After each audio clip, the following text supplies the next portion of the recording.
Hi, welcome to Cooking with Blondie. I'm Mary Kay, author of What's for Dinner. Today I'm going to show you how to cook chicken noodle soup. Sometimes this is a little bit hard for people, but I have a cheat for you that makes it easier and it makes it taste better. I first start with cooking my noodles, whatever kind of noodles you want. These are just those egg noodles, but you can have whatever you want.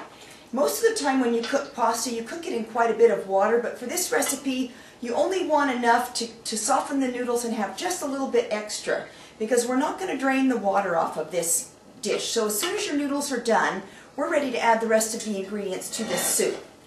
And there's only 3 of us in our family, and so when you're making a soup, you cook noodles about 1 ounce per serving. So this is about 3 ounces of noodles today that I have cooked already.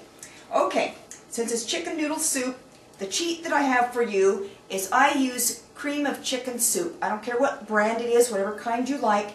I put this directly in the water that's left over from the noodles. And the water will act as the kind of the additive for the soup. Usually you add soup or water when you make this soup. So we're just going to pour it right in here. That one came out nicely. And we're just going to stir it up. Now it'll take till it gets hot before it gets smooth. So you have to get this soup hot before it'll get smooth. So you can see there's lumps in it now, and that's okay. Once it gets hot, it'll smooth out. All right. So a cream of chicken soup will make that water in there taste like soup. All right. Now the rest of it, I keep saying all right. The rest of it, I have my cooked chicken here. And corn. You can have frozen or canned corn, whatever is easiest for you. And these quantities are not exact. This is about 1 serving of each vegetable, but if you want more or less, if your family doesn't like some of these vegetables, you can substitute in for different things.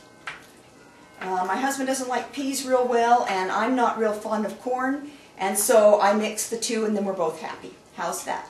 All right. Well, we have to bring this to a boil, and it makes a pretty thick soup, as you can see, because I think it's nicer to have a soup that doesn't slop so much when you're trying to eat it. And so, if you like it thinner, you can thin it. If you like it about this thick, you can eat it like this. All we're waiting for is it to get hot. You want it to get hot and probably cook it about, I'd say 3 or 4 minutes, and that'll get your frozen vegetables cooked just fine in the broth. I'm going to taste it right now. I forgot to get a spoon. Let me grab one. I'm first going to taste it and see if I like the flavor, if I want to add anything additional to it. It's good, but it needs some salt. And I want to put in some pepper as well. I'll stir some of that in and have another little taste and see how I like it this time. This soup is really good. You can use your turkey at Thanksgiving time. After a week or so and you have turkey left over, you can make turkey noodle soup instead of chicken noodle soup. Or anytime you have a whole chicken that you've cooked that you have some left over, you can just take it off the bone and use it in this soup. Oh, that's much better now.